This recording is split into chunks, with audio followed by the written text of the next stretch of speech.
Welcome friends, welcome to this GATE Fast Track course. In this GATE Fast Track course, we are studying strength of materials, and in strength of materials today we'll be seeing what? An important topic of Mohr's circle of stress and strain. We are going to see what? Mohr's circle of stress and strain. Okay. So in the previous classes we have studied bending stress, yes, due to bending moment. Then we studied to find out shear stress due to shear force, and we also studied torsion. Due to torsion there was torsional shear stresses and there was angle of twist, so that also we studied, right? And then today we are going to study what? Mohr circle of stress and strain. So let us start the Mohr circle of stress and strain.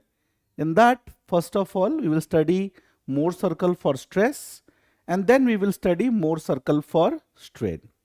Okay, now before going into Mohr circle of stress, let us first see what is a plane stress condition. Okay, first let us see what is a plane stress condition. So what is a plane stress condition?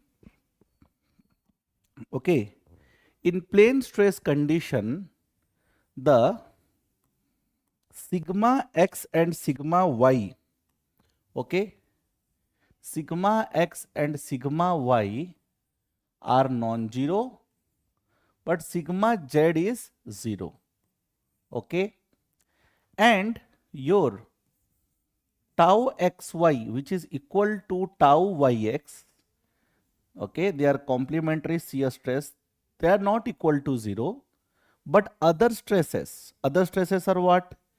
Xz, and xz is equal to what? Zx.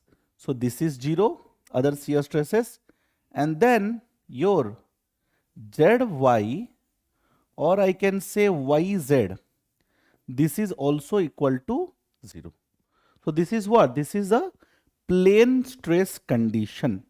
So if we see, these are 0, right? Sigma z is 0, this normal stress is 0, and then these shear stresses are 0. Okay, this is plane stress condition. And how we represent plane stress condition? In this way, right? So this is sigma x, right? This means sigma y, and this is tau xy is equal to what? Tau yx, or we can just write what? Tau xy also. So this is how we represent what? We represent your plane stress. This is how we represent what? Plane stress. Okay. Now suppose this is the stress element, okay, and then this is sigma x, okay, this is sigma x, okay, this is sigma y, and this is tau xy. Suppose I am taking a plane, okay, suppose I am taking a plane like this, and this plane is suppose at an angle of theta from this plane, okay, this plane is at angle of what? Theta from this plane. And what is this plane? Can I say this plane is the plane containing sigma x, right? Because sigma x is acting on this plane, right? And the plane which you have choose at an angle of what? Theta from this plane. Okay. So if on this plane we are interested to find out the normal stress and shear stress.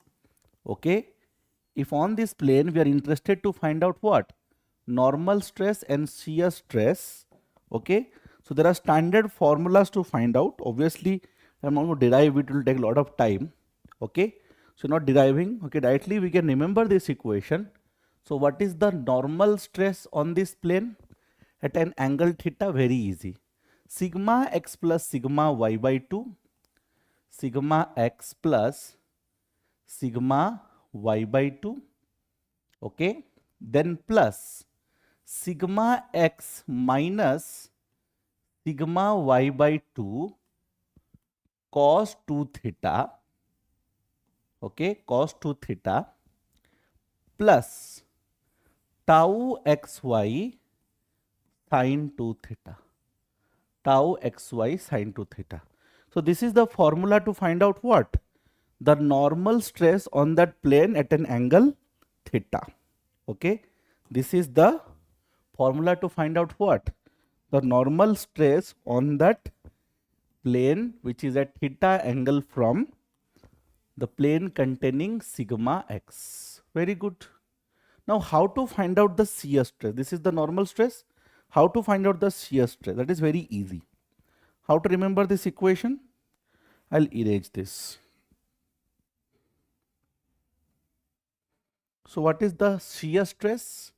The shear stress will be, write down this thing, sigma x minus sigma y by 2. Okay. Write this thing, tau xy. Okay. Then here it is cos 2 theta. You write down what? Sin 2 theta. And then here it is sin 2 theta. Here write down what? Cos 2 theta.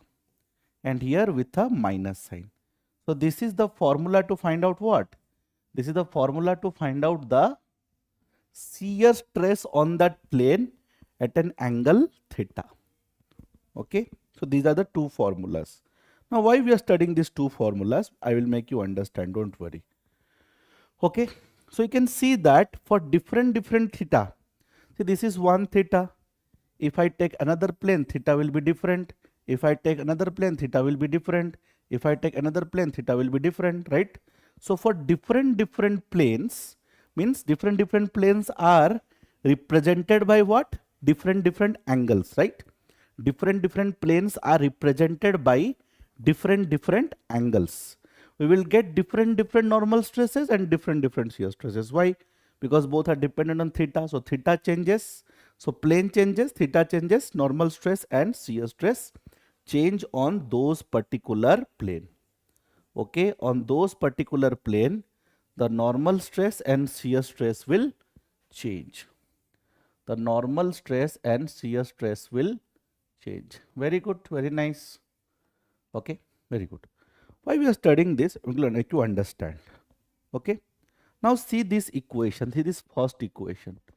In this equation, what I will do, I will take this term, okay, and then take this side and then make it square. So sigma n minus this square. Let us see what will happen in that. What will happen in that? Let us see. So sigma n minus sigma x plus sigma y by 2 whole square. Okay. So this whole square. Okay. So if I do this, then first of all, what is remaining if I take this side? So what is remaining? This term and this term is remaining. So what I will do? This will be sigma x minus sigma y by 2, okay, cos 2 theta plus tau xy sin 2 theta. Very good, right? Then I have to make a square because I have squared this side. So I have to square this side also. I have to square this side also. So this is equal to sigma x minus sigma y by 2, then square, then cos square 2 theta. Basically you see a plus b whole square. So I will open the bracket. So a square plus b square, okay, a square plus b square plus what? Plus 2ab. So a square plus b square plus 2ab. So 2ab will be what? 2. Then sigma x minus sigma y by 2 sin 2 theta, and then tau xy sin 2. Sorry, here is cos 2 theta. Sorry, here it is cos 2 theta. Cos 2 theta, and then what? Then your tau xy sin 2 theta. Okay. So this we get. Okay. So this we get. Yes. So this we get. Okay. This is for the first equation, right? Now what I will do with the second equation, I will just square this side. Tau square I will do. So when I do tau square, then I have to make square of this also. So tau square will be what? Tau square will be equal to sigma x minus sigma y by 2 whole cos 2 theta, sorry, sin 2 theta, then plus tau xy cos 2 theta, and then square of this, right? Square of this. This is also sort of what? It is minus actually. It is also what? Sort of a minus b whole square, right? A minus b whole square. So a square plus b square minus 2ab. So what will happen, you see?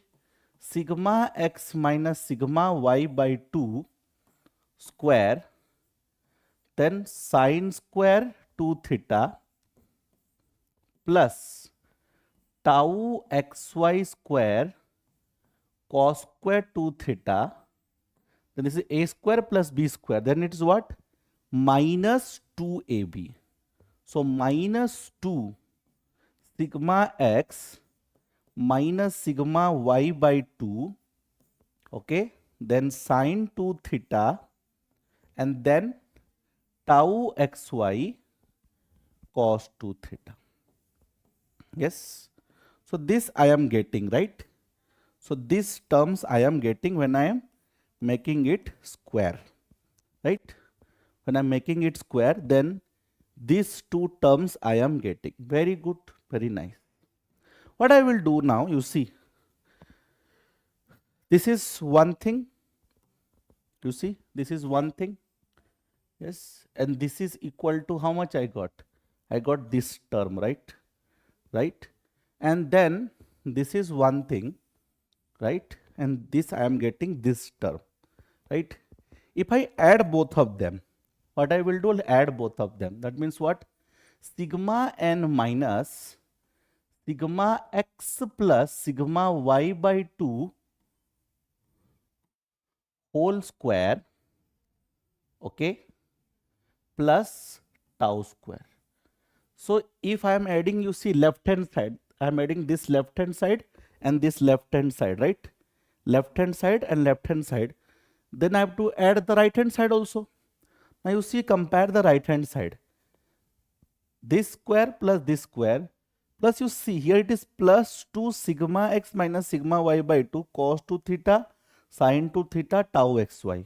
And here it is c minus 2 sigma x minus sigma y by 2 sin 2 theta cos 2 theta. If I just exchange it, I can exchange it, right? Because I'm just, you know, rearranging this. So this becomes what? I can write down this as cos 2 theta. This I can write down as what? Your sin 2 theta. So you see, this term and this term is exactly same, na? This is plus and this is minus. You see, this and this is exactly same. So when they are exactly same and when I'm adding, these two terms will get cancelled, yes. So from here this will get cancelled and from here this will get cancelled. Then what will remain, you see? Here it is sigma x minus sigma y square by 2 whole square cos square theta. Here it is what? Sigma x minus sigma y by 2 whole square sin square 2 theta. Yes, you see this term, you see this term and this term. Yes. So if you see, common is what? Sigma x minus sigma y by 2 whole square. Then I can write down what? Cos square 2 theta plus sin square 2 theta. Cos square 2 theta plus sin square 2 theta is what? 1. Sin square theta plus cos square theta is 1. So sin square 2 theta plus cos square theta is also 1. Na? So what is remaining? Only this term. So now I can write this as what? Now I can write this as sigma x minus sigma y by 2 whole square, and that sin square 2 theta and cos square 2 theta become what? 1. Right? Similarly, you see here, it is tau square xy sin square 2 theta and tau square xy cos square 2 theta. common is tau square xy, and then sine square 2 theta and cos square theta will what? Become 1. So what I can do now? So this also I can write down as, what? Plus tau xy whole square. Yes. So by simplifying, I got this relationship, right?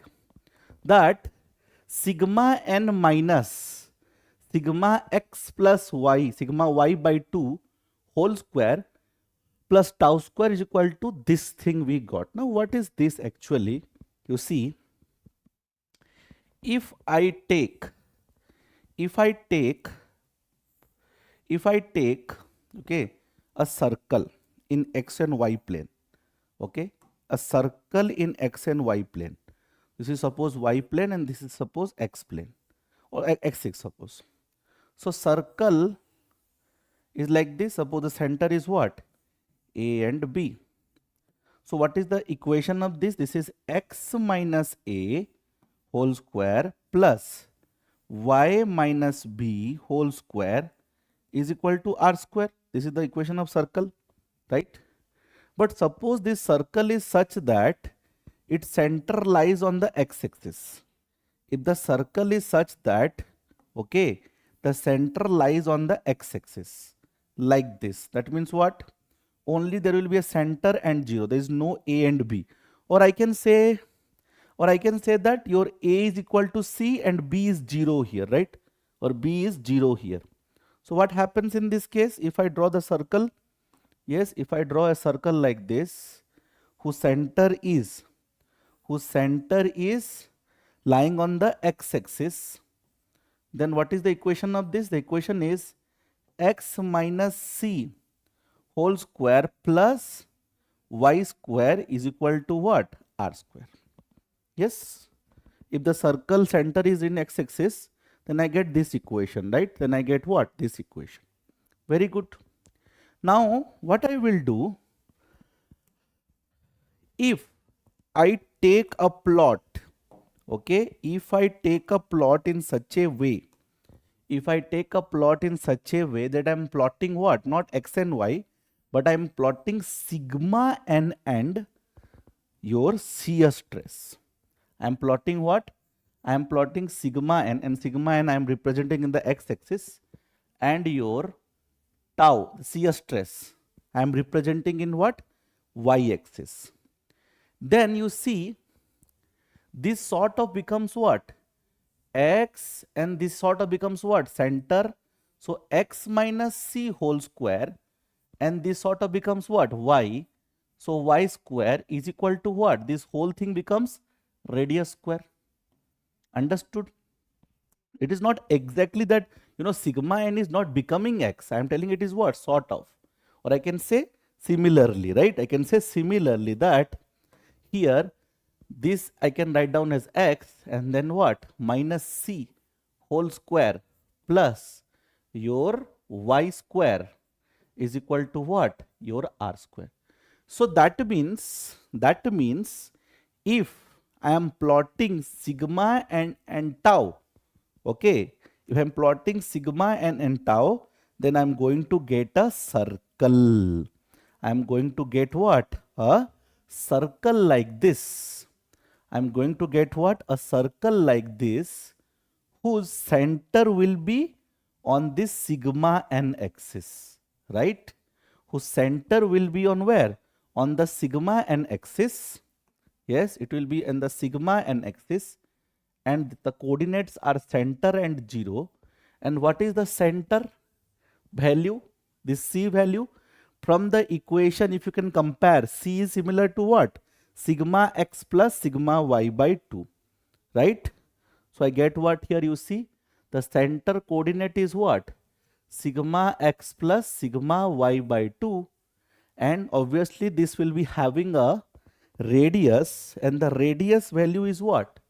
The radius value is equal to, you see, this is r square. This is r square. So what will be radius? The square root of this.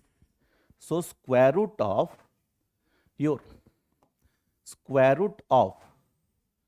sigma x minus sigma y divided by 2 whole square plus tau xy whole square. Again I will repeat the thing. Again I will repeat the thing. Again I will repeat the thing. So what we got is, from starting I'll repeat the thing, that if we have a stress element, plane stress element like this, where you know sigma x is acting, right? Sigma y is acting, sigma y is acting, and this is also sigma x actually. Yes, sigma x actually, and this is also what? Sigma y actually. And this is your tau xy.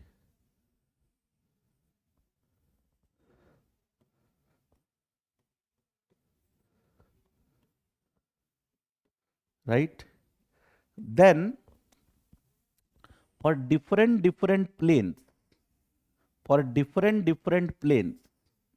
which is at angle of what? Theta from this plane containing sigma x. Right? So this suppose theta 1, this suppose theta 2. So for different planes, I will get what?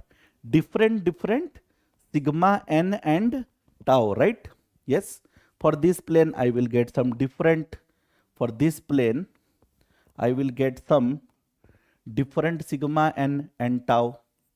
For this plane, I'll get some different sigma and tau, because it depends on the theta, right? And if you plot all those sigma and tau, we'll get a circle, right? That means each plane is indicated by angle, and this sigma and tau, they are different from the angle. So I can say that every sigma and tau represents one angle, or I can say every sigma and tau represents a plane. And therefore in this Mohr circle, yes, in this Mohr circle, any point you take, it will represent what? Any point you take, it is representing what?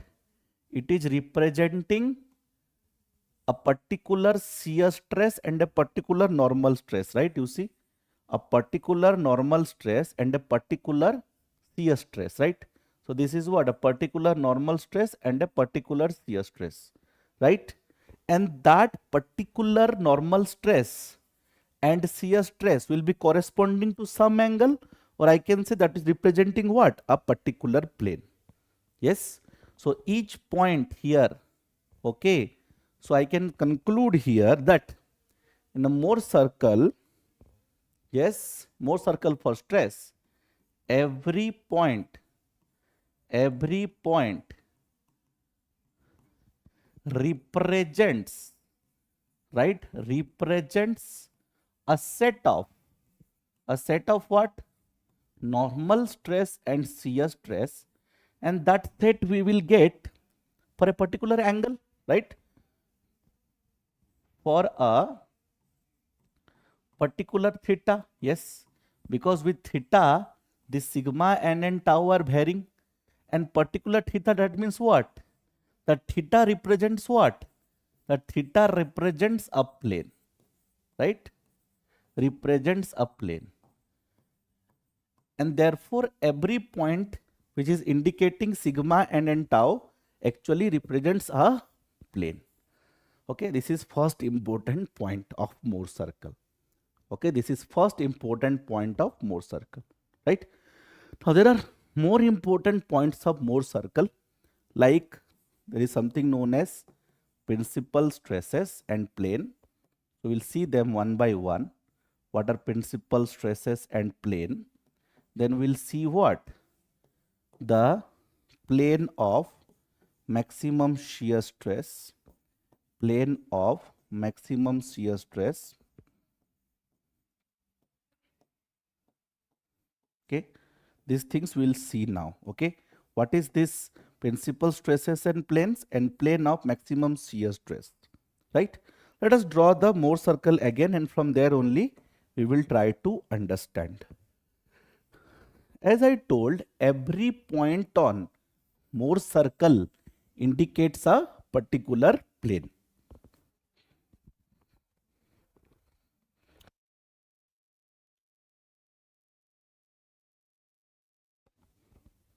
every point on Mohr circle indicates what? A particular plane. So let me draw a Mohr circle again. Okay. Now here we will be getting some observations. What observations? This is the center coordinates we know, so that we'll see later. But here you see that every point will have certain what? Normal stress and shear stress. But you see these 2 points, this point and this point. Yes, it is lying on the plane of sigma n. So what will happen? In these 2 points, shear stress is 0. Yes, in these 2 points, shear stress is 0. Right? You can see shear stress is 0 in these 2 points. And here you can see that the normal stress is maximum also, right? Because you see there is no point after this. You can see this is the maximum one, right? There is nothing after this. So here normal stress is maximum, and here normal stress is what? Minimum, because there is no stress or point below this. Yes. So there are 2 points here. You can see there are 2 points where shear stress is 0 and your normal stress is either maximum or it is minimum, right? So these 2 points are known as what? Principal planes. These 2 points are known as what? Principal planes. So if we ask what are principal planes, yes, what are principal planes? So I can say that principal planes are planes. The first point is what? First point is the shear stress is 0, and the second point is what? The normal stress is either maximum or minimum, right? So the plane where it is maximum, it is known as what? The major principal plane. It is known as what? The major principal plane. And that maximum normal stress which I am getting, that is known as the sigma 1, or I can call this as what? Major principal stress. I can call this as what? Major principal stress. Easy. Major principal stress. And the minimum, wherever I am getting minimum, that plane is known as what? Minor principal plane. And on minor principal plane, the normal stress was what? It was minimum. And that minimum normal stress is known as what? Sigma 2. Or I can call this as what? Minor principal stress. So your principal stresses are actually normal stresses, right? The principal stresses are actually what? Your normal stresses, right? So these are what? These are what? These are what? These are what? Your principal planes. These are what? Your principal planes. Yes, these are what? Your principal planes. Now, and these are what? The principal stresses. Now, how to find out the principal stresses? Now, how to find out the principal stresses? Very easy actually. From diagram only we can find out. Yes, from diagram only I can find out. How? You see this is the center. You see this is the center, right? This coordinates is what? Center and 0, so center, right? Now see, this is the radius. This is radius. Yes, this is radius. And this is what? This is again radius. Yes, and this minimum one is the sigma 2, and this maximum one is what? Sigma 1. So very easy, and very easily from diagram only I can say that what is your major principal stress? It, you see, center plus radius, right? You see, it is what? Center plus radius. And what is the minor principal stress? That is also very easy. Center minus radius. Very easy, right? Center minus radius.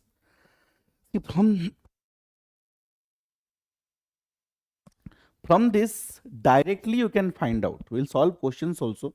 First I am writing all the important points, then we'll find out we'll solve questions also, don't worry. But first let us understand these things nicely. So what I got, the major principal stress is what? It is C plus R, and the minor principal stress is what? It is C minus R. Yes, very easy. Now see, can I say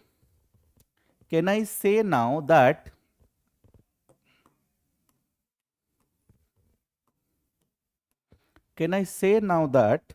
you see that sigma 1 plus sigma 2, if I add both of them, what will happen? You see, if I add both of them, then it is C plus R plus C minus R.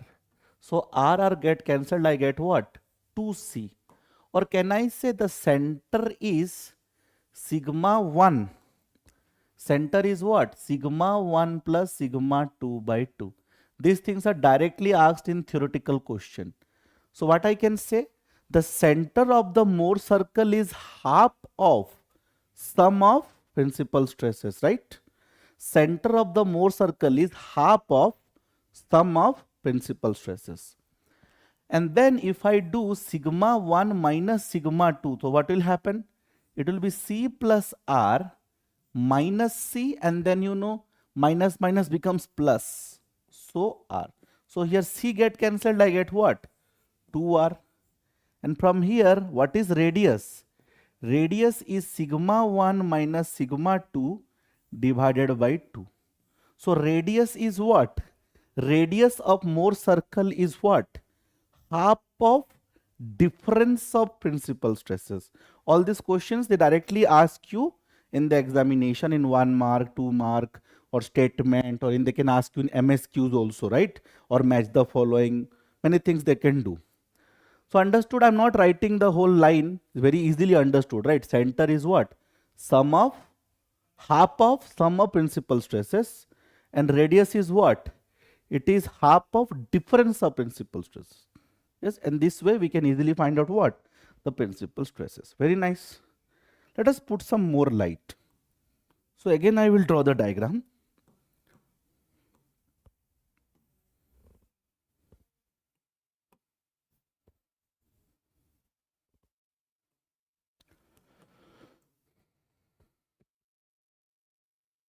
Right?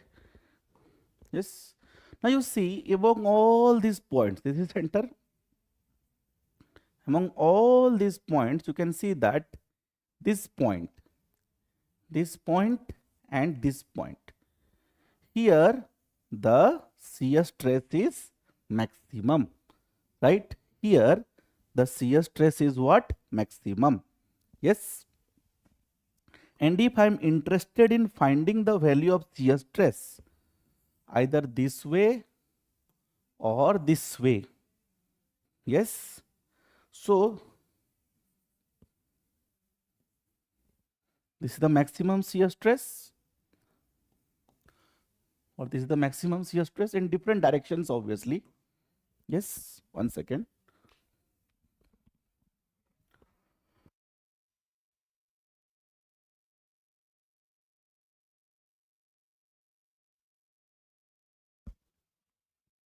Yes. So here you can see it is numerically equal to what? This is radius, this is radius. So maximum shear stress is what? Your radius of the Mohr circle. And we also know that maximum shear stress, which is radius, and we also know what is radius. Radius is the difference of principal stresses divided by 2, right? Just now we saw, right? So I can say the maximum shear stress is equal to what? Sigma 1 minus sigma 2 divided by 2. Yes, very good, very nice. Some more points. Yes. So this is called what? This is called the plane of maximum shear stress. I'll call this as what? Plane of maximum shear stress. right? Even this also, right? And what are this? These are principal planes, right? These are principal planes, right? These are principal planes. Very good. These are what? These are principal plane. This is minor principal plane and major principal planes, but these are principal planes, right? Very good. Now see carefully. Now see carefully, okay? What you will see? On principal planes, if you see on principal planes, if I see the principal planes, on principal planes, if you see, okay, on the major principal plane, major one, your sigma n is equal to sigma 1, right? Normal stress is equal to the sigma 1, right? And shear stress is 0. Very good. And for the minor one, the sigma n normal stress is sigma 2, right? And the shear stress is 0 here. And by the way, what is this sigma 1? That is equal to C plus R, right? We have already derived this. And this is C minus R, right? But in both the cases, shear stress is 0. In both the principal planes, you can see what? The shear stress is 0, right? On both the principal planes, the shear stress is 0. Very good. Now see carefully. On plane of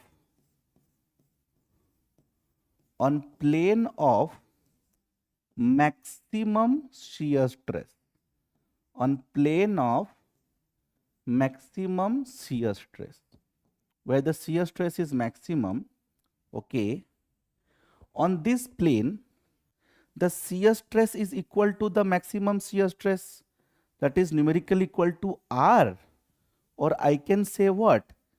Sigma 1 minus sigma 2 divided by 2, right? I can say like this. Yes, this is the shear stress. What about the normal stress? What about the normal stress? Is it 0?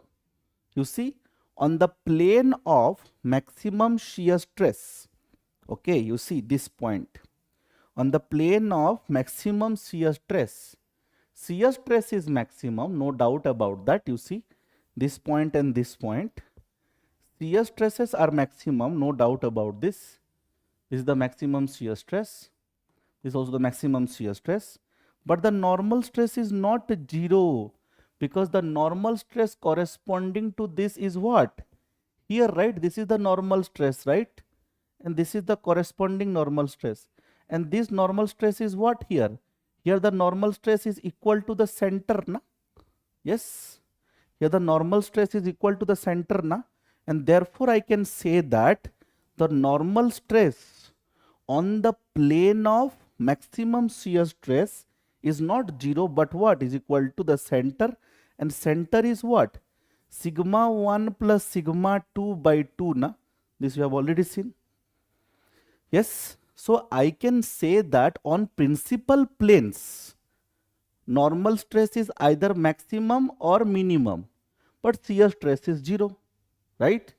And on plane of maximum shear stress is maximum, but normal stress is not 0. It is having a value of what? C. Yes, it's having the value of what? C. Now, on any plane, if you see on any plane, what will be the resultant stress? What will be the resultant stress? Very easy, right?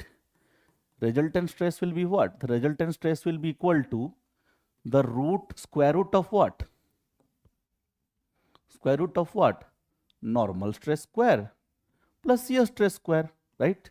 Because for any plane, suppose I am taking any plane, this is the normal stress, right? The normal stress and the shear stress will be what? They will be perpendicular to each other. So if we have two vectors perpendicular to each other, so what is the resultant? This is the resultant, right? Yes, this is the resultant, right? Or I can say sigma n square plus tau square plus 2 sigma n tau cos 90, and cos 90 is 0, right?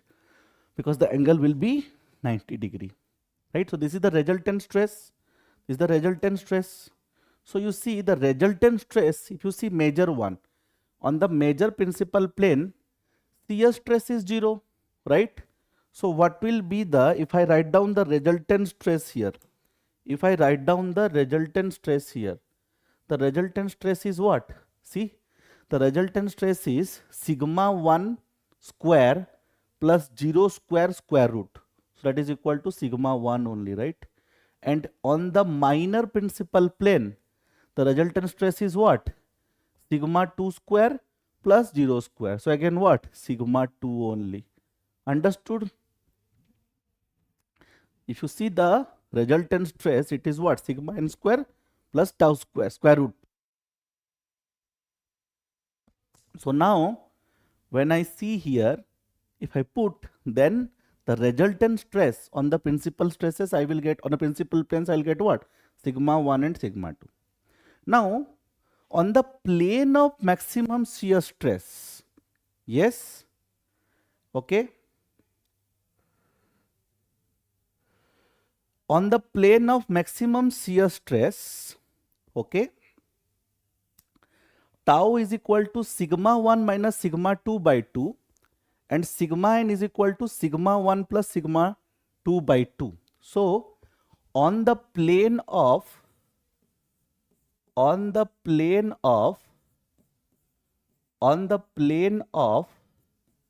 maximum shear stress, on the plane of maximum shear stress, what will be the resultant shear stress? What will be the resultant shear stress? Resultant stress.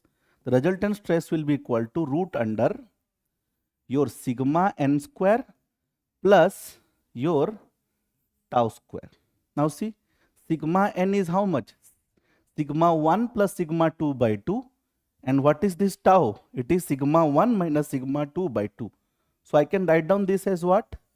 Root under sigma 1 plus sigma 2 by 2 whole square plus sigma 1 minus sigma 2 by 2 whole square. Understood? Yes? Understood? So now what we can do is, I will just expand this. See, all these things directly they ask in the examination. I am deriving all of them. Directly they will ask. So resultant stress on the plane of maximum shear stress. I'll just open the brackets and then expand this. So first one is sigma 1 square plus sigma 2 square plus 2 sigma 1 sigma 2. You see, a plus b whole square. Then a minus b whole square. So it is sigma 1 square plus sigma 2 square minus 2 sigma 1 sigma 2. Then whole divided by, you see, this is also 2 square, this is also 2 square. So 2 square I can take common, so 4, na? 4.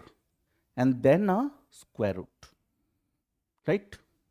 So what is the resultant stress? You see, this get cancelled. And you see, this is actually 2 times of this. So I'll get what? Sigma 1 square plus sigma 2 square divided by what? 2. And then whole square root, right? Right? Or this can be written as what? Your sigma 1 square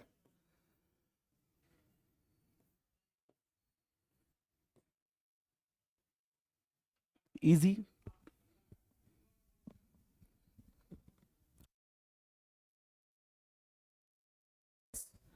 So let us see the conclusions again. Now again we will see the conclusions. Okay, so I'll again draw the Mohr circle because the conclusions of the Mohr circle are very important. And again I will solve questions also, then you will understand it better. Don't worry, questions are coming, but first of all, if we are not thorough with these things, then we will find difficulty while solving the questions. So first let us become thorough in these things, then questions will be very easy to solve, actually speaking. Yes. So see here. I'll draw, हाँ ठीक, this is center ना, yes, this is center and 0, right? Here the normal stress is maximum. Normal stress is equal to sigma 1. And by the way, this is the resultant stress also, right? Because the shear stress is 0 here, right? Right? And at this point, the normal stress is sigma 2, which is by the way the resultant stress, because here shear stress is 0, right? Then we saw this sigma 1 is what? This sigma 1 is your C plus R, and sigma 2 is what? It is C minus R, right? This also we saw, right? Now, these are the planes of maximum shear stress, right? The planes of what? Maximum shear stress, this point and this point. This point and this point. So, on this plane of maximum shear stress, the shear stress is maximum, and how much? Is equal to radius, and that I can say is sigma 1 minus sigma 2 by 2, right? And the normal stress is what? It is center, that is equal to sigma 1 plus sigma 2 by 2, and the resultant stress at this point is what? Is equal to sigma 1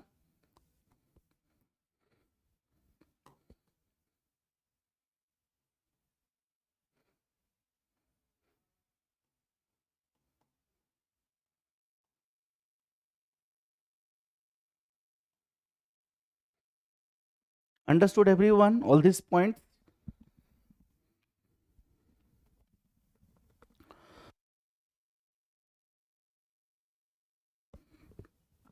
We'll solve questions, don't worry. But first of all, these are all important points. And then, first of all, center was what? Sigma x plus sigma y by 2. And what was the radius? Root under sigma x minus sigma y by 2 whole square plus tau xy whole square. Okay, okay, very good. So let us solve one question to understand what kind of numericals they can ask. Okay, see, first point is they can directly ask you, theoretical questions. As I told that radius is this and all, I have already told that. Let us solve one question. Huh?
Okay.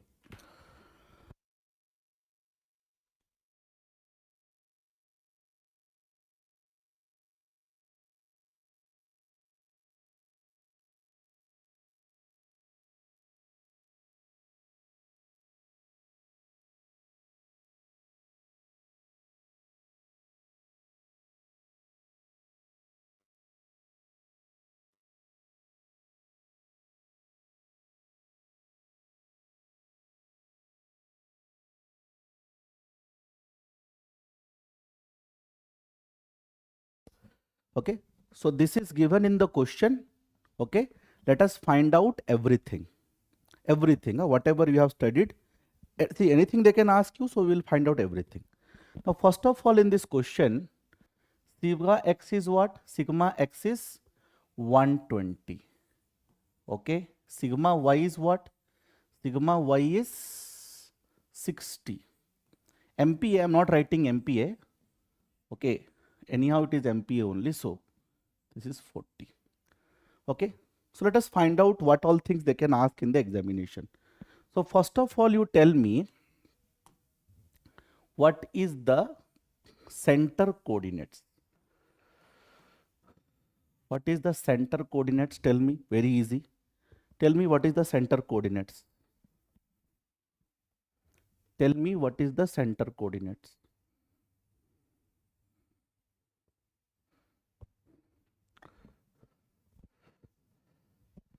What are the center coordinates? Tell me. Use the formula, very easy. Very easy, no? We'll do very easy. All are very easy things. In this chapter, it is very easy. Okay, very easy. Center is what?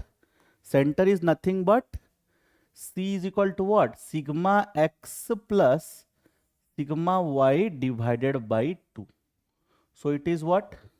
I can say 120 plus 60 divided by 2. So it is what? It is 90 MPa. So if they ask you center of the Mohr circle, we can easily find out, right? Second is, what is the radius of Mohr circle? Find out.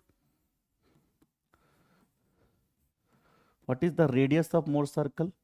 Find out.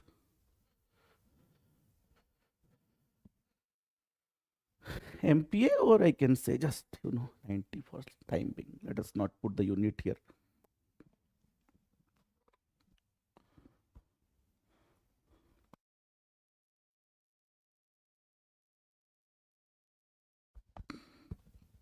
Arey, why you are committing such mistakes?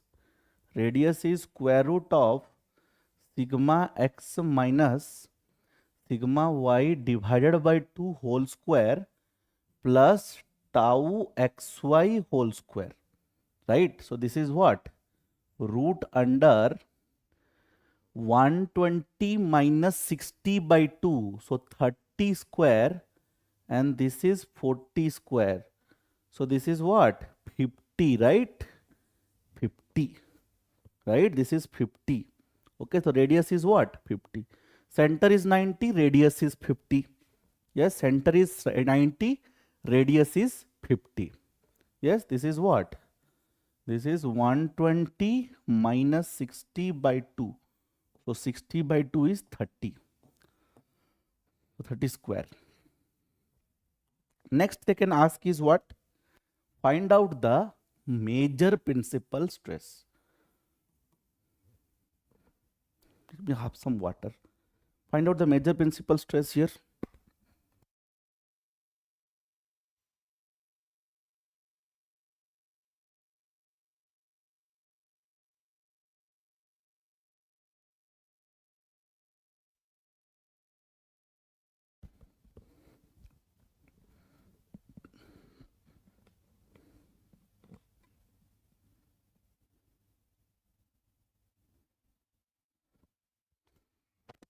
Array, why you're taking so much of time?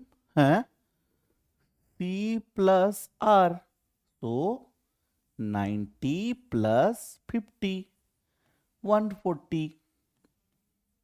Right? And next, if I ask you the minor principal stress, that is C minus R, that is equal to 90 minus 50, that is equal to 40. Right? Major and minor. Okay. Now, on this major one, the resultant stress also will be 140, and this minor one, the resultant stress will be 40 only, right? Yes, it will be 40 only. Yes. Now next is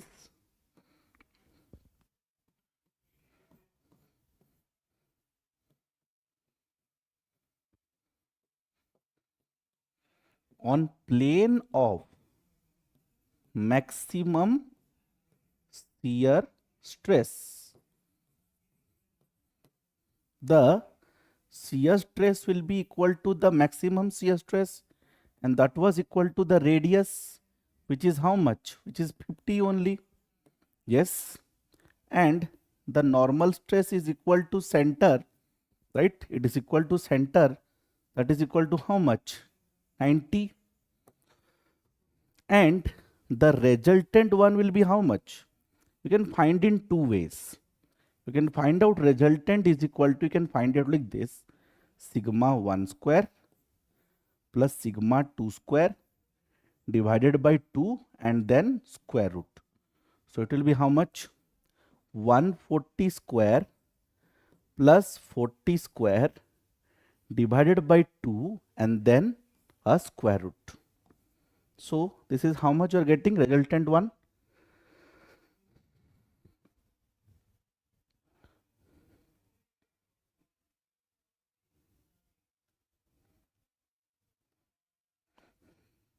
$102.96, right?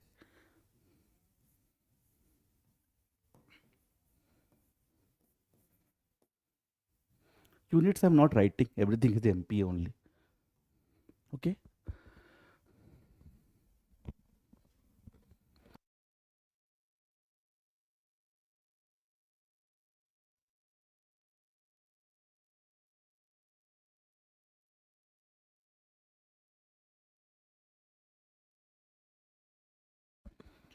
Or you can find out in this manner also. How? This is the normal stress, this is the shear stress, this is the normal stress. So the resultant one will be how much? Root under normal stress plus shear stress. This also you will get the same answer, 102.96. So any way you can do, right? Any way you can do depending on the information given in the question, right? Depending on the information given in the question, you can use appropriate formula and solve it, right? Okay. Understood everyone? Yes. Yes. Next is, this we understood. I think this also, everything we have found out, right? Everything we have found out, right? We have found out sigma x and center, radius. They can ask you major principal stress and minor principal stress. On the plane of maximum shear stress, they can ask you the shear stress, which is maximum shear stress, normal stress. On that, they can ask you resultant also, they can ask you all these things, they can ask you. Okay. One more thing I wanted to ask you. Okay. Suppose they have given a question like this. Okay. Suppose a stress element is given in this manner. Huh? See the question carefully.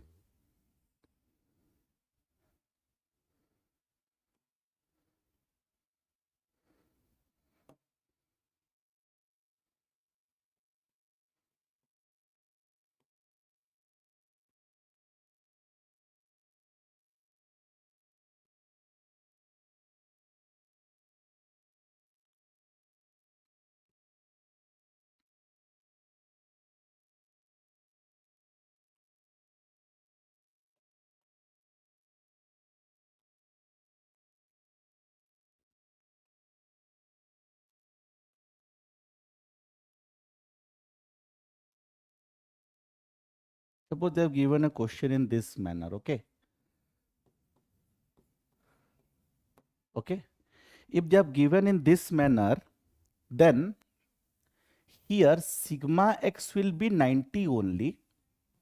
Okay. It will be 90 only. I'm not writing the units. Okay. Sigma y will be what? It will be minus 30 because it is compressive here. So by default, whenever it is tensile, you will take that as positive here. But if it is compressive, you will take what? Negative. And your tau xy is 40. If you see the earlier case, okay, if you see the earlier case, this case, you see, both the sigma x and sigma y were what? They are tensile, right? So 120 and 60, they were tensile, so I took positive, right?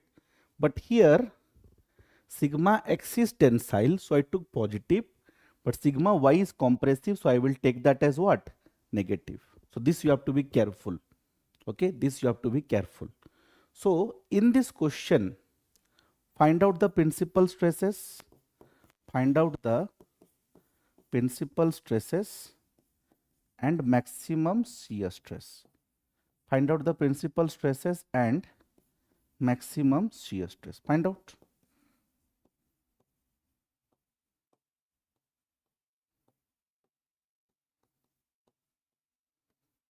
Find out. Other things also they can ask you, but I'm not asking everything. Already we have solved one question. So just I'm asking you what? Find out the principal stresses and the maximum shear stress. Find out.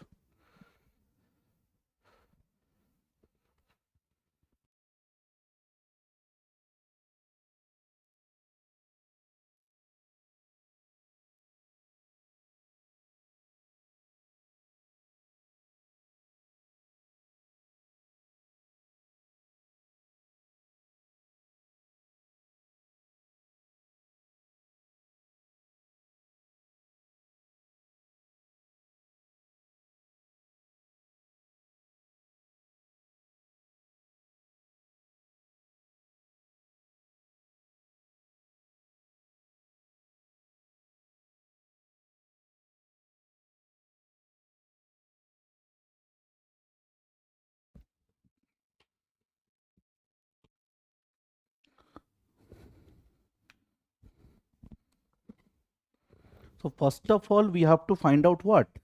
The center. Center is how much? Sigma x plus sigma y by 2.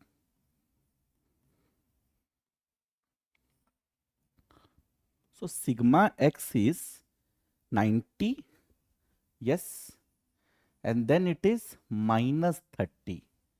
Yes, so center is how much? Center is your 30 actually, right? And what is the radius? Radius is root under sigma x minus sigma y divided by 2 whole square plus tau xy square. So this is equal to root under 90 then minus of minus 30. So 120 divided by 2. So 60 square plus 40 square. So what is the radius we are getting here? The radius is root under 60 square plus 40 square. It is 72.1. How much are you getting? 72.1 approximately I can take. So very easy here.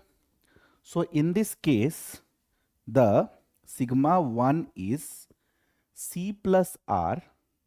So 102.1 and sigma 2 is C minus R. So it becomes what? Minus 42.1, right? And the maximum shear stress will be what? It will be actually equal to R. So 72.1, right? 72.1, right? I will be speaking a little lower volume. My throat is actually, I'm getting coughing sensation. So I'll be speaking a little lower value, sorry, lower volume, so you can increase the volume of your device.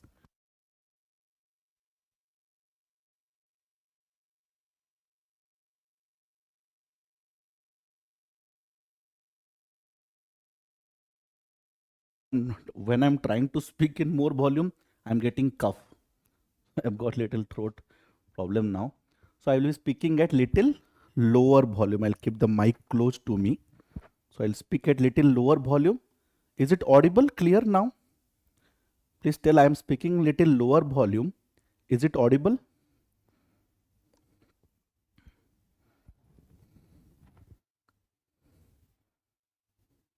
Is my tone audible? This volume is fine? Volume is fine? Okay. Okay, then I will speak in this volume because I am finding it difficulty to speak. I am getting cough. Okay. Okay. So now, so this thing we saw, right? I'll just draw this diagram once.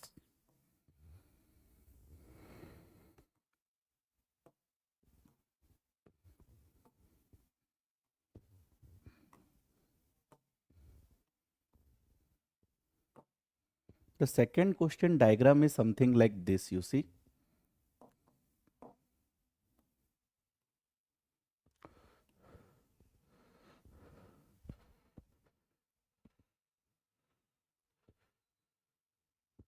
No, it is not like this.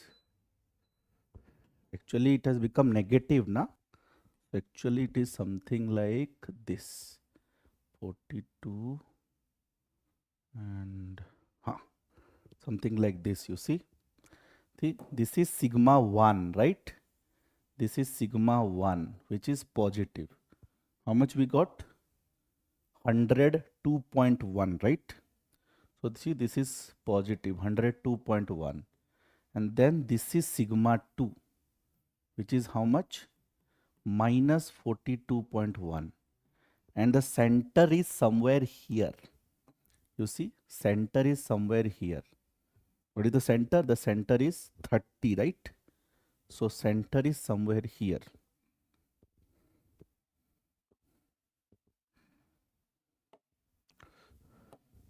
Somewhere here, you see 30, right?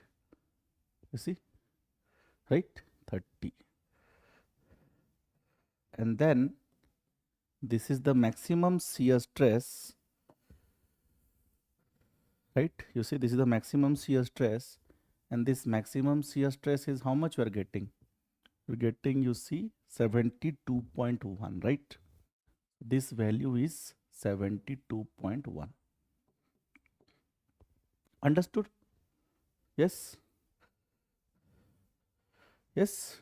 Understood? Very easy? Okay. Now there are some special cases from which questions are asked and we should know. Directly they will ask you questions like what happens in a uniaxial stress. Okay. If it is uniaxial stress, then what will happen? Let us see. And directly they ask questions on this. So if it's uniaxial stress, what will happen? Uniaxial stress means only sigma x here, right? Nothing else. Uniaxial stress means your sigma y is 0 here and tau xy is also 0 here. So only sigma x is there, right? Here only sigma x is there. So what will happen if only sigma x is there? Then you see center will be what? Center will be sigma x by 2, right? Center will be sigma x by 2. What will be radius? Radius also will be what? You see, what will be radius?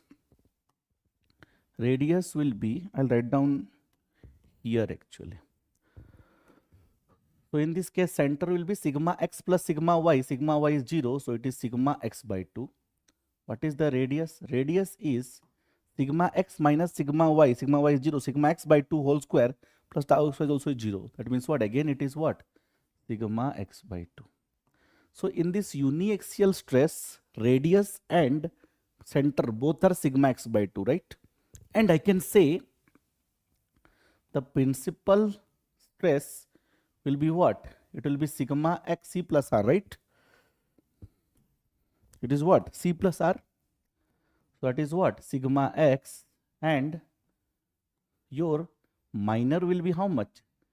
C minus r, that becomes what? 0. Yes.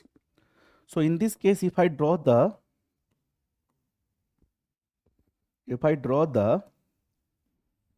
Mohr circle, then I will get a Mohr circle something like this. You see, right? You see, sigma 2 is 0. You see, sigma 2 is 0.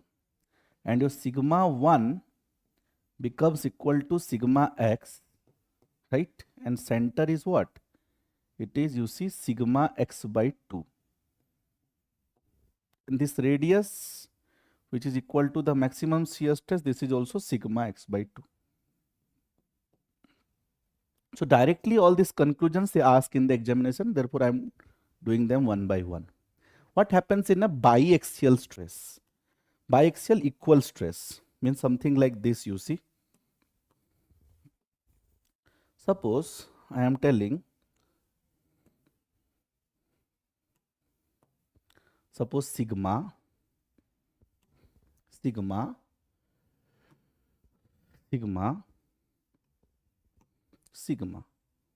okay, suppose everywhere it is sigma. It is also, I can say, sort of hydrostatic stress also.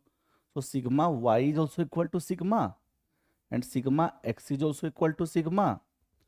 Okay, and this is obviously sigma y only, same thing. Sorry, I wrote 0, sigma. So in this case, what will happen if biaxial stress and they're equal? Then you see what is the center. The center is sigma plus sigma divided by 2. So sigma, what is the radius? But the radius is 0 because tau xy is 0, and when you find out radius, it is sigma x minus sigma y divided by 2 whole square. This sigma minus sigma 0. So center is sigma, radius is 0. So whenever I get radius of a circle 0, what does that mean? That the circle is reduced to a point, right? The circle is reduced to what? It is reduced to a point only. Yes, it has only a center, but there is no radius. So it's reduced to a point. So this will be what? That Mohr circle. Yes, just a point, right? So in case of biaxial stress, what I get? I just get a point. Yes, and this value will be what? Center, sigma 0. Understood? So whenever the Mohr circle is reduced to a point in case of biaxial stress, also known as, this is also hydrostatic condition, because you see equal stress on all sides, right? Equal stress on all sides. So it's hydrostatic condition actually. Yes. Yes. They can ask you match the following. They will give you 4 Mohr circle and then they can ask you the match the following. Therefore it is important to know. Next one is pure shear condition. So what happens in pure shear condition? You see, pure shear condition means there is no normal stresses acting on the shear element or in the stress element. Only there is what? Only there is shear stresses acting. That means what? This is pure shear. This is what? This is pure shear. This is pure shear. Means what? We do have a tau xy, but sigma x is equal to sigma y is equal to 0. In this case, what will happen? The center will be 0 na, because sigma x and sigma y is 0. Center becomes 0, and radius will be what? It will be equal to this tau xy. Suppose this tau xy, some value will be there. So what is the radius? It is sigma x minus sigma y by 2 whole square, and sigma x, sigma y are actually 0. So what remains? Only tau xy whole square root. So what happens in this case in pure shear condition?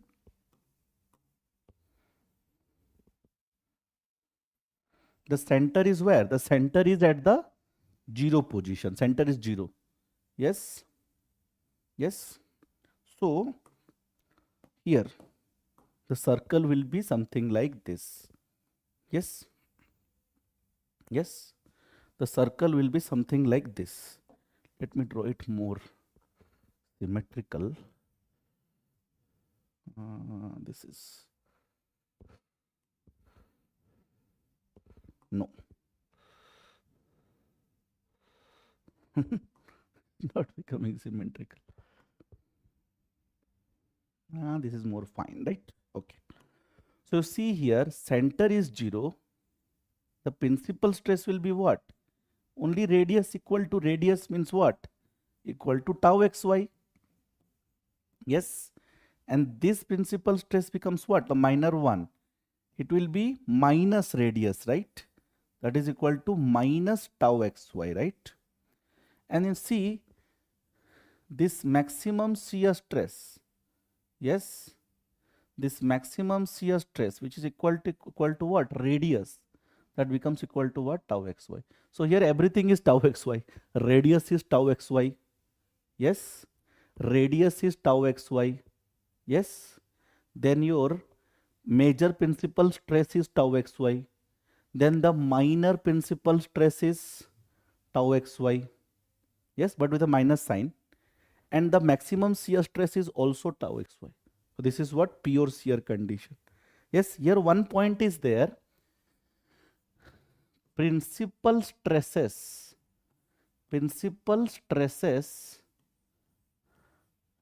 are equal but unlike. Very important point. Very important point. They are equal but unlike. How? You see, equal in value, tau xy, tau xy. Yes, if it is 10, this is also minus 10. If this is 40, that is what? Minus 40. But they're unlike. Means what? If one is positive, another one is negative.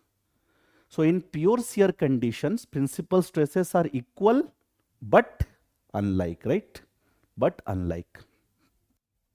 So they can ask you match the following type questions, right? They can ask you what? Match the following type questions.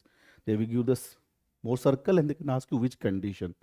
So I have already explained this, and many theoretical questions can also be asked. Next one is, there is a condition for zero minor principal stress. What is this? When I say zero minor principal stress, means what? Minor principal stress is 0. So what is minor principal stress? It is C minus R, na? That means C minus R equal to 0. I can say C is equal to R. Now what was C? C was sigma x plus sigma y divided by 2. And what was R? R was square root of sigma x minus sigma y by 2 whole square plus tau xy square. So if I take square both sides, if I do square both sides, this will become what? Sigma x, I'll square it. Let me square it. I square it and open the bracket. So what will happen? Sigma x square plus sigma y square plus 2 sigma x sigma y divided by 4.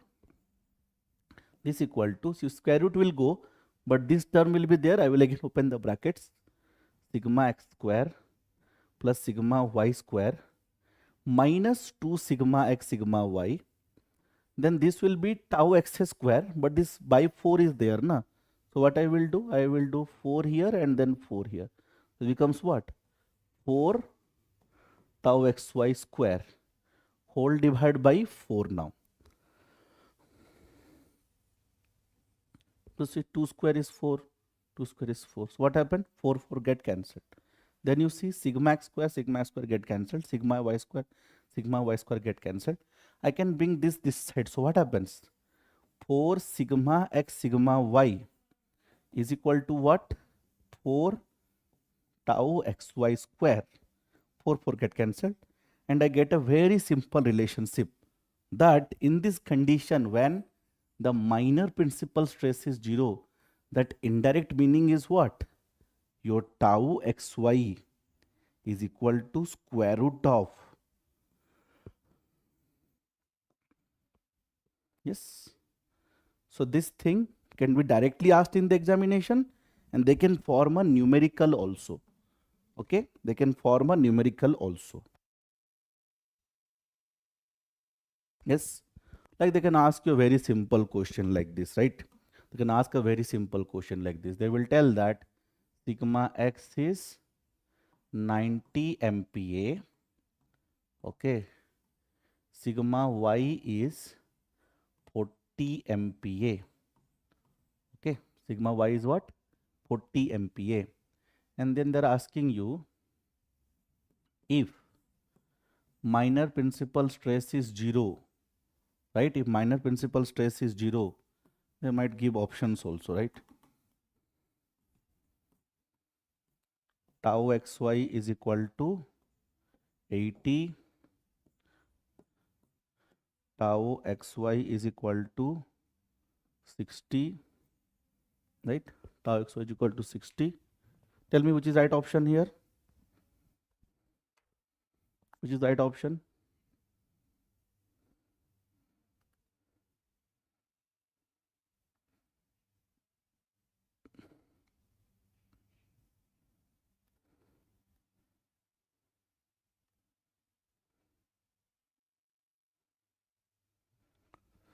Yes, it is 60, right? It is 60. And you know, they can give an MSQ type question also, right? They can give one MSQ question also. And they might ask you that the major principal stress, they can ask you 135 MPa, okay, or major principal stress is equal to 140 MPa. Sorry, 130 MPa. Or they can ask you this as, sorry, 150 MPa. Which is the right option here? Which is the right option? Can find out the major principal stress also, right? You can find out the major principal stress. How you'll find out major principal stress? Very easy. See, sigma x you know, sigma y you know. Then since minor principal stress is 0, I told directly the conclusion is what? Tau xy is equal to root under sigma x, sigma y. That is equal to root under 90 into 40, 3600. So how much I am getting? I am getting 60 MPa. I am getting what? 60 MPa. This is tau xy. So now I can find out here from the given data, center is what? Center is actually 90 plus 40 divided by 2. 90 plus 40 divided by 2 is 65. So center is 65 MPa and radius has to be is equal to center. Yes? Yes? Radius is equal to center, right? Yes? Radius is equal to center, because if sigma 2 is 0, then radius has to be center, na? Yes or no? If sigma 2 is 0, then radius has to be center, right? Because sigma 2 is 0 means what? Sigma 2 is 0 means what? C minus R is equal to 0. So center is equal to radius. So or if you want to find out also, you can find out. See, if you can find out, you can find out, but what will happen? Some time will go, right? Yes. If you want to find out, then you can find out, but what will happen? Some time will go, right? So don't waste time. If you want to find out, you can find out. 90 minus 40 by 2, 25 square plus 60 square. So it is 65 only, right? But you can spare time. And sigma 2 is what? Sigma 1 is what? Sigma 1 is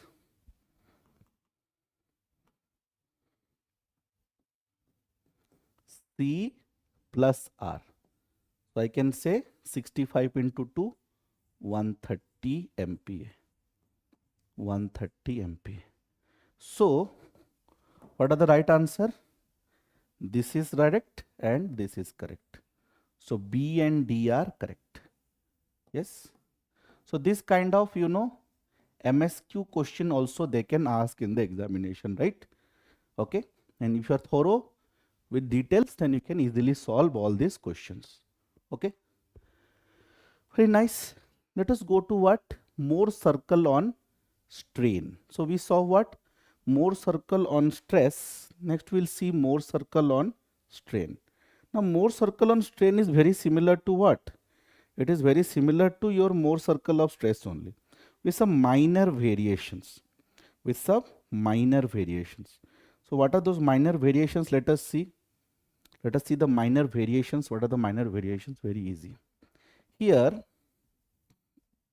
yes, we had normal stress sigma x in stress, right? Plane stress condition sigma x, right? Here we will what? Epsilon x. So this is plane strain condition, I can say, and this is stress condition, I can say. Here it was sigma x, you will use what? Epsilon x. Here it was sigma y, you will use what here? Epsilon y. Yes, yes. So stress, strain. Then here I was using tau xy. Here we will use what? Either I will use phi xy, the shear strain, or I will use what? Gamma xy. So either we use gamma or phi to indicate the shear strain, right? Strain, right? There we use tau xy, here we will use either, same thing, they're same thing. Some places they use phi xy, some places they use what? Gamma xy, right? Yes, some places they use what? Gamma xy. Yes, some places they use what? Gamma xy. Yes.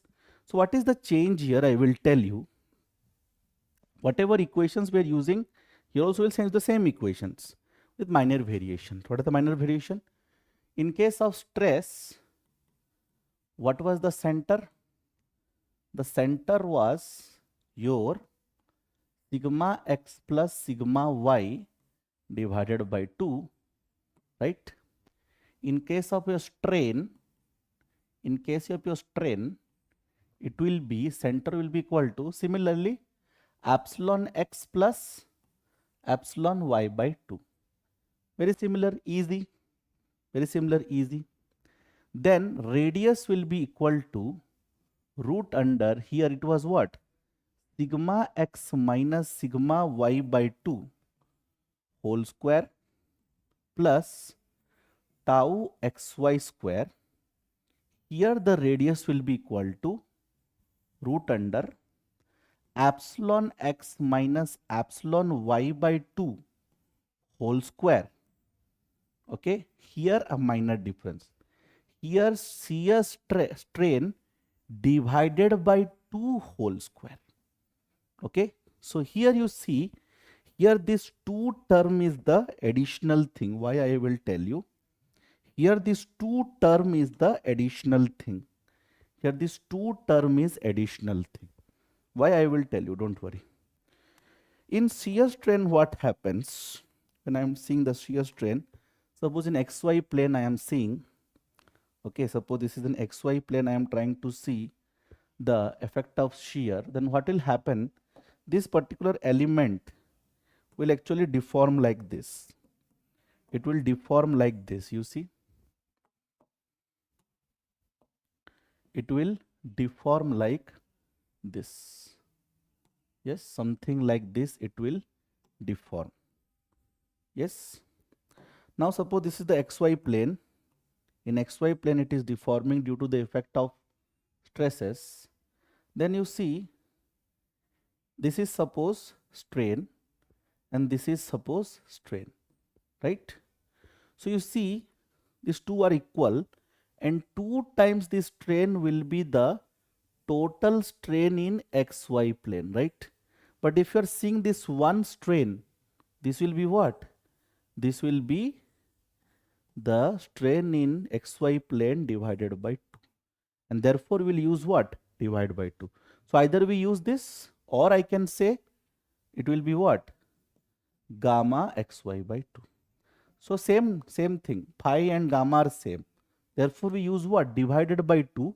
Because here if you see strain at any location, this is phi only, and that is what?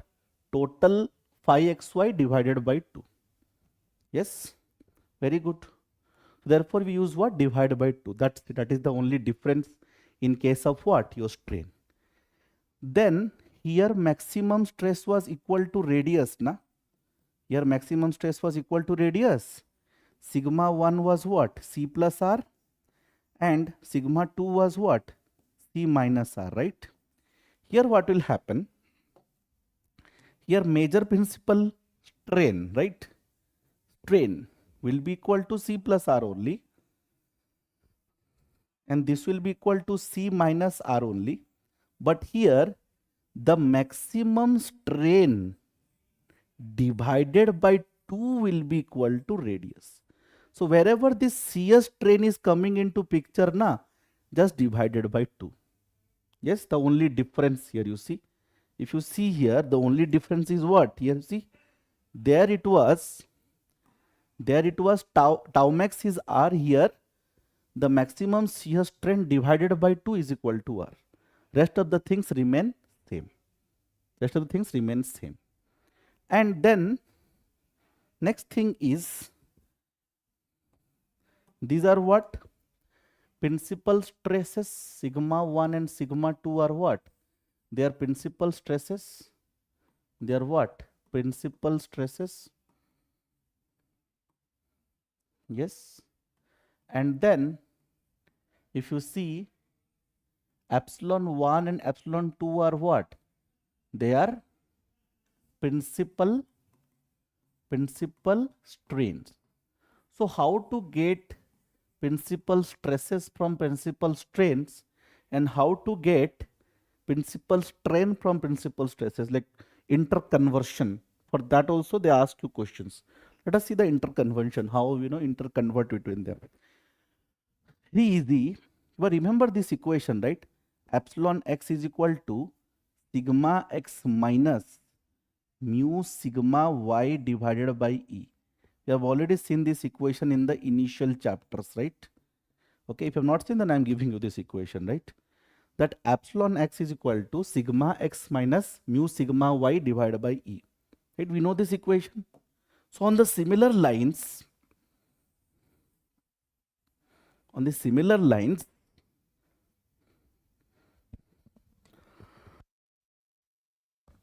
I can write down similarly, the epsilon 1 will be equal to what? In place of sigma x, sigma 1 minus mu sigma 2 divided by E. So if you know the principal stresses, you can find out this principal strain, right? And similarly, this is one equation, and then I can say this will be what? 2. So sigma 2 minus mu sigma 1 divided by E. So by using these two equations, if they give you in the examination sigma 1 and sigma 2, you can find out the strain. Yes. And similarly, this, you can find out the principal strains using these equations. Now this is from stress I am getting the strain. Now how from strain I can get the stress? I will tell you, don't worry. See, if I write this, you see, epsilon 1 plus mu epsilon 2. What was epsilon 1, by the way? Sigma 1 minus mu sigma 2 divided by E. Right? This was epsilon 1. What is epsilon 2? Epsilon 2 is sigma 2 minus mu sigma 1 divided by E. If I multiply mu into this, so this will become what? Mu, and then this will become what? Mu square, right? Yes, this will become what? Mu square, right? Yes. So now I will add them. When I add them, what happens? You see, these two get cancelled, and this becomes what? Sigma 1 I can take common. 1 minus mu square, and then divided by what? E. So from here you can see I can get this equation what? Sigma 1 is equal to E by 1 minus mu square, right? I take this E side and 1 minus mu this side, and then this term, epsilon 1 plus mu epsilon 2, right? And then I can get sigma 2 is equal to what? It will be equal to E by 1 minus mu square. Similarly, by comparing, I can write down what? Epsilon 2 plus mu epsilon 1. Nice equations. So I'll summarize these equations again. If you have the principal stresses, you can find out the strain. How? This is equal to sigma 1 minus mu sigma 2 divided by E, and minor principal strain is what? Sigma 2 minus mu sigma 1 divided by what? E. If I want to find out the reverse, sigma 1 is what? E. Modulus of elasticity divided by 1 minus mu square, then epsilon 1 plus mu epsilon 2, and then sigma 2 is what?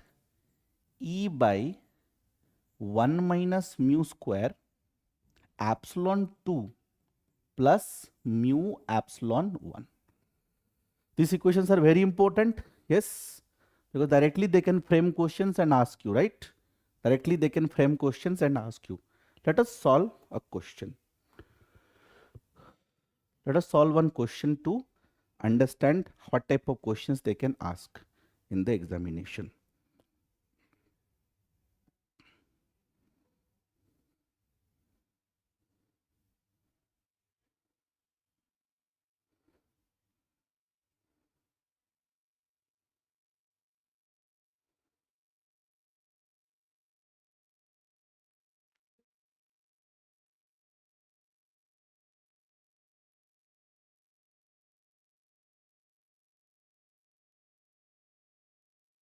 Suppose they are giving like this. Suppose they are giving that epsilon x is equal to, they are writing, 100 into 10 to the power minus 6. Then epsilon y is equal to 200. Let me take this as 50. 50 into 10 to the power minus 6. And then they are written writing that gamma xy is equal to 60 into 10 to the power minus 6, right? Like this they are giving. Normally they give you in what? In 10 to the power minus 6. Normally they give in what? 10 to the power minus 6. So when they are giving 10 to the minus 6, this is what? Micro, right? This is what? Micro. So you can write down this as what? 100 micro, or write down 100 micro mu. I can write down like this. Micro mu is indicated by what? Micro. And this I can write down as what? 50 micro. And this I can write down as what? 60 micron. This is not Poisson ratio mu. This is for micro. This is for micro. So if you use this notation, you will be able to solve what? Little more efficiently, right? Instead of taking 10 to the power minus 6, always will what? Complicate the calculations, right? Complicate the you can say calculation. So better is take in micro. Okay. If this data is given, suppose this data is given and Poisson's ratio is given as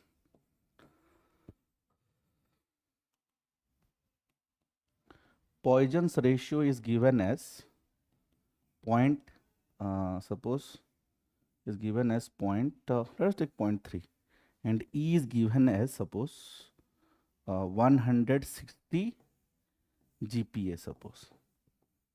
Okay, this data is given to us. First of all, let us find out the Mohr circle for strain.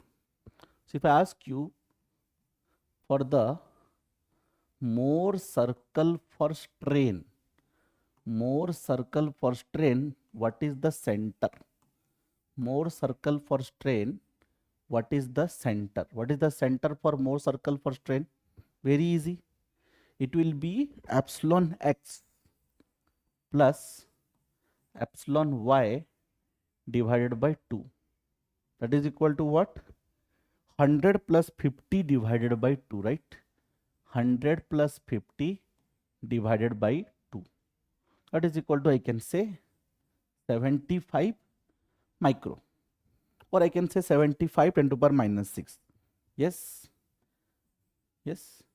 Because this is by default into 10 to the power minus 6. So avoiding that, I can directly write down like this, right? Micro, I can write down this much micro. That is equal to 75 10 to the power minus 6, or 75 micro I can take, right? 75 micro I can take. Very good. Nice. And what is the radius? The radius will be root under. Now here you have to be little careful. Okay. Epsilon x minus epsilon y divided by 2 whole square, then it is not only shear strain, it is shear strain by 2 whole square. Very important. So this becomes what? Root under 100 minus 50 by 2. 100 minus 50 by 2. 25 micron whole square plus 60 by 2. 30 micron whole square. So how much you are getting this radius? How much radius we are getting?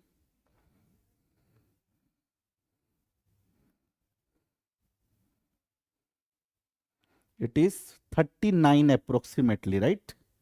39 approximately, 39 micron I am getting approximately, right? 39 micron approximately I am getting. Easy. So for the Mohr circle of strain, I am getting this as center, I am getting this as what? The radius.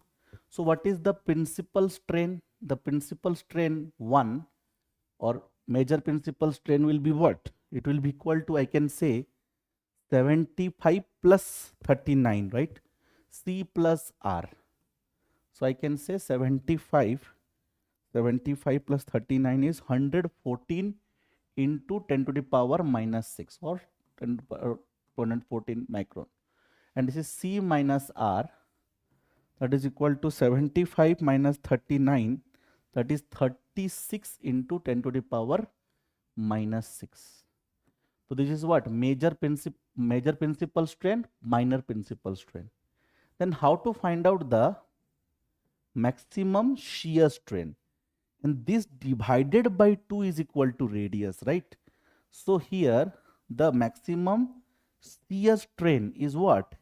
It is 2 times the radius, that is equal to how much? That is equal to 78 into 10 to the power minus 6. Yes. So it's very important you write down this divided by 2, right? Divided by 2. So I can say this is the major principal strain. This is what? The major principal strain, and this is what? This is the minor principal strain, right?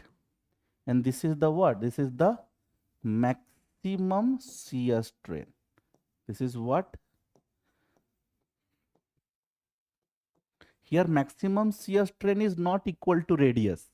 Here maximum shear strain divided by 2 is equal to radius. Yes, you don't commit such mistakes. Now if we know the major principal strain and minor principal strain, I can easily find out what? The principal stresses by using this equation, right? So principal stress 1 is equal to what? Your E by 1 minus mu square, and in this mu is the Poisson ratio. Then your epsilon 1 plus mu epsilon 2, that one was micro, this is Poisson ratio.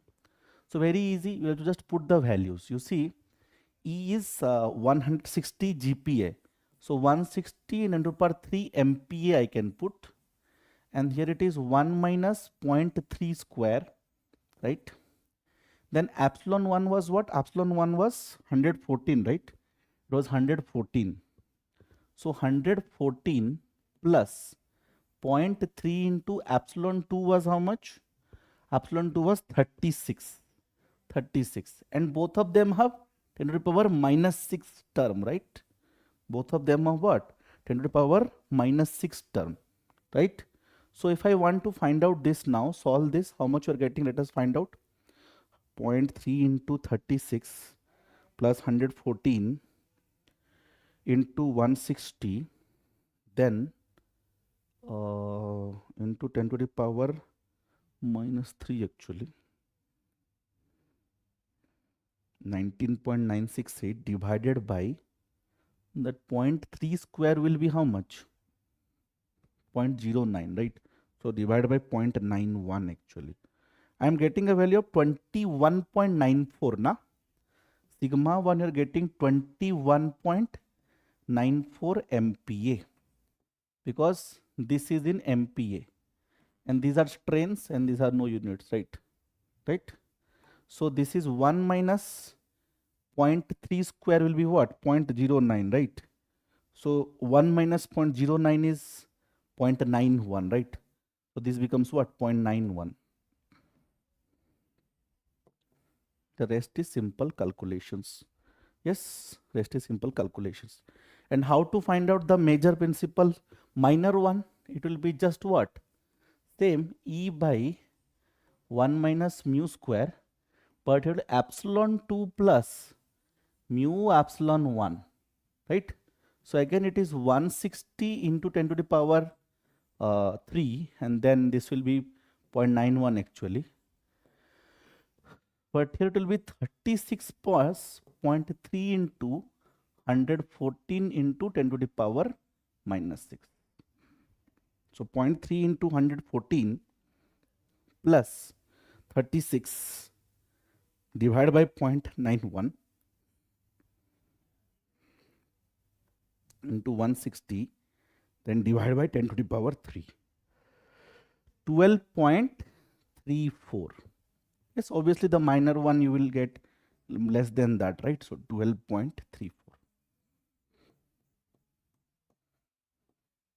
Or MP I can say.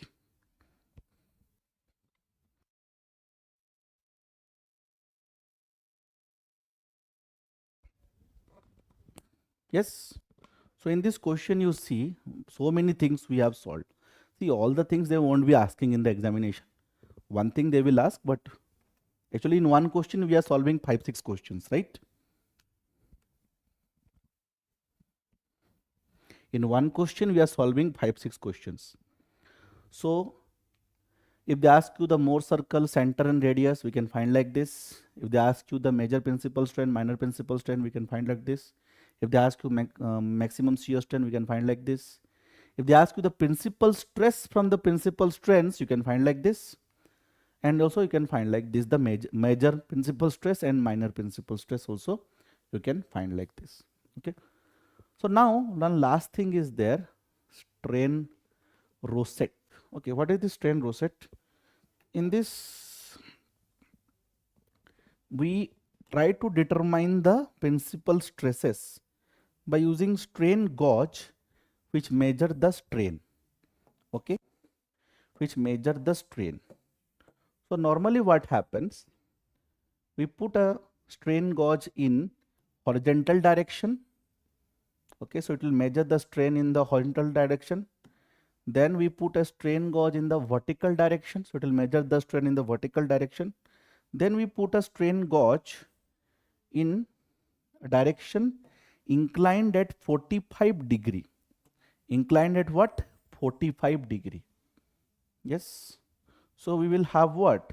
One strain gauge like this. Strain gauge, they measure the strain. Na? Strain gauge, they measure the strain.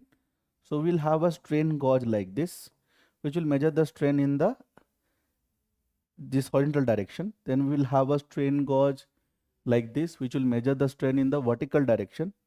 Then we will have a strain gauge like this, which will measure the strain in the direction inclined at 45 degree to the horizontal, something like this.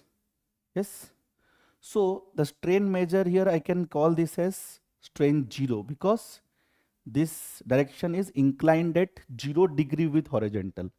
Here the strain I can write down as what? Strain 90, because this direction is 90 degree to this horizontal.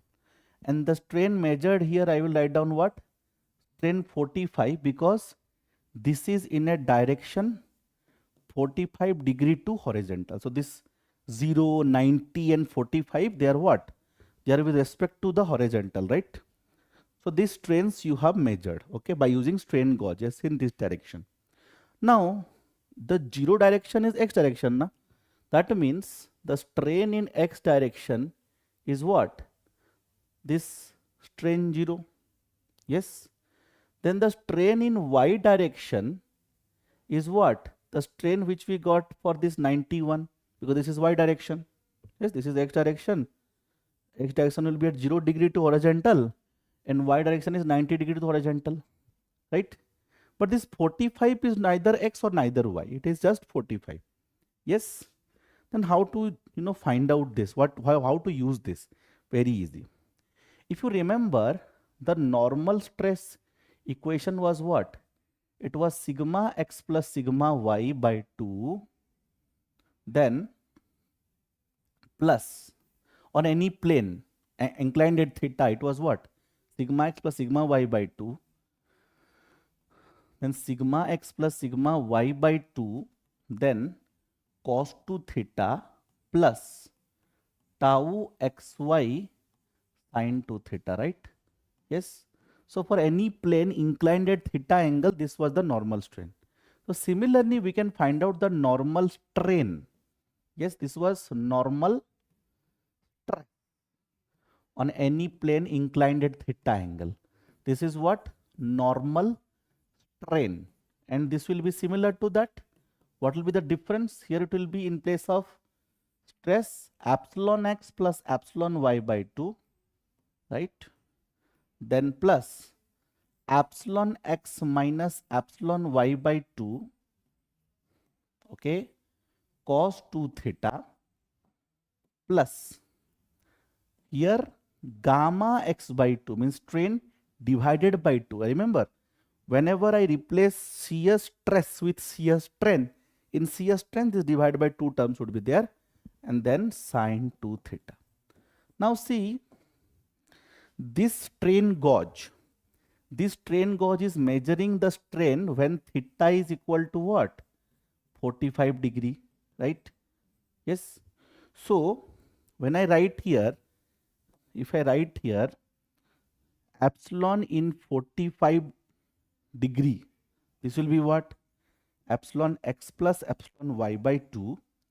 Then you see, then epsilon x minus epsilon y by 2. What is cos 2 theta? Theta is 45. So cos 2 into 45, cos 90, plus gamma xy by 2, then what? Sin 90. Now what is cos 90? Cos 90 is 0, na? So this whole second term vanishes because cos 90 is 0. And sin 90 is what? Sin 90 is 1, right? So this equation changes to what? This equation changes to epsilon 45 is equal to epsilon x plus epsilon y, then plus tau xy, मतलब gamma xy whole divided by 2, because everywhere 2 term is there, you see 2. So this from here I can write down gamma xy is equal to, you see, 2 into strain in 45 direction minus your epsilon x minus what? Epsilon y. And this is what? 2 epsilon 45 minus what? X is 0 direction and y is what? 90 direction. So this equation we got, very important equation, right? How we got, I explained to you. So by using this strain rosette, what I did, this strain rosette, this was measuring strain in 3 directions: 0 direction, 45 degree and 90, right? And from here directly I got what? Directly I got strain in x direction as 0, 1, in y direction the 91, and I can get what? Your shear strain by using this equation. So if I get from the strain rosette data, I am getting epsilon x, epsilon y and gamma xy. So once I get these 3 things, from this I can find out na major principal strain, minor principal strain, and from this I can find out na what? Major principal stress and minor principal stress. So this is what? Strain rosette. And they can ask you very simple question. Let us solve one question. Okay, they can ask you very simple question. Let us solve one question.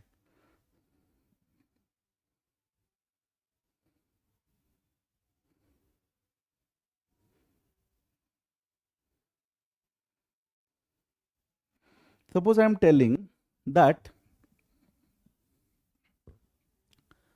epsilon 0 means in zero direction, zero angle is minus 400. Okay.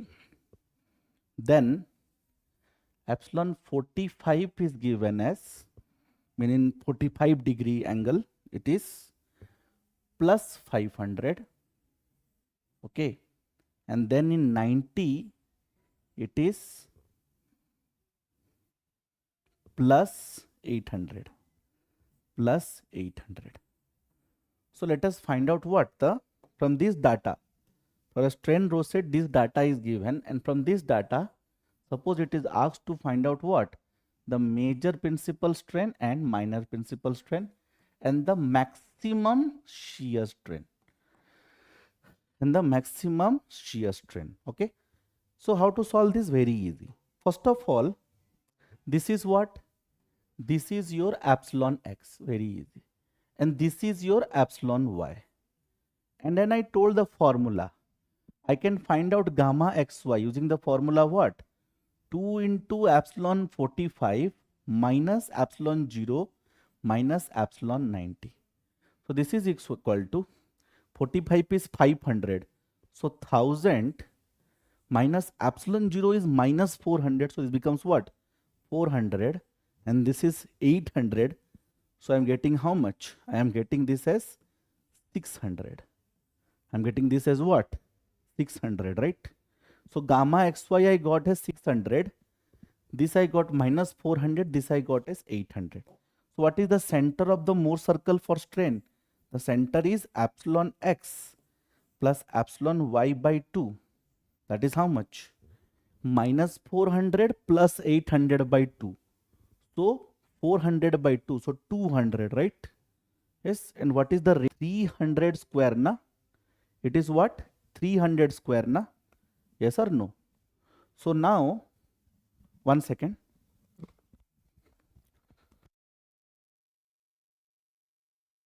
The radius, find out radius. How much is the radius? 600 square plus 300 square. Then square root of that. 670.82, right? Yes. See, it is epsilon x minus epsilon y. Minus 400 minus 800. 1200 divided by 2. Minus 600 square. And here it will be gamma xy by 2. Always remember this. By divided by 2. 670.82. Right? So now, if I say find out the major principal strain. So this is how much? I can say C plus R. So 870.82. If I want to find out epsilon 2, it will be C minus R. I will get actually minus 470.82. And if I ask maximum shear strain, it is actually 2 times the radius here, because by 2 is equal to radius. So radius is 670.82. So multiplied by 2, I'll get what? 1341.6. Understood? By using the strain gauge rosette data, I can find out. And I'm not solving further because I've already solved one question. If I give you E and mu, then you can also find out sigma 1 and sigma 2, right? Using the equations. I'm not solving because I've already solved one question like this, right? We have already solved a question like this. So I'm not solving it. Okay. So these are the major type of questions which can be asked from principal stress and strain. Okay.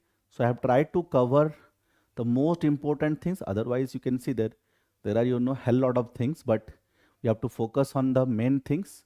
And almost all the important points are covered. Yes. And these numericals and the conclusions which I wrote, all the major equations, they can be directly asked in the examination. Okay. So thank you very much. Okay. So in summary, I can say that, okay, whatever we have studied is, in summary, I can say we studied the Mohr circle for stress. Yes, and actually in this we have studied a lot of equations, so I cannot summarize all the equations. Some 15 equations were there, right? And then same thing we did for what? More circle for strain also. Okay, and we, if I say majorly, we understood how to find out the major principal stress, minor principal stress, the maximum shear stress here. Similarly, the maximum shear strain, the maximum principal strain, minor principal strain, and then the maximum shear strain. And then we saw the equations converting each other, means how from strains we can get what? The stresses and vice versa, right? Those equations are important. They can be asked in the examination, right? And last we saw what? Once again, last we saw the strain rosette. Strain rosette are nothing but what? They just give the data for what? For finding out this Mohr circle for strain. So all these things they can ask you in the examination. So thank you very much. Please go prepared. That will be enough. We'll come with some other topic tomorrow. Thank you.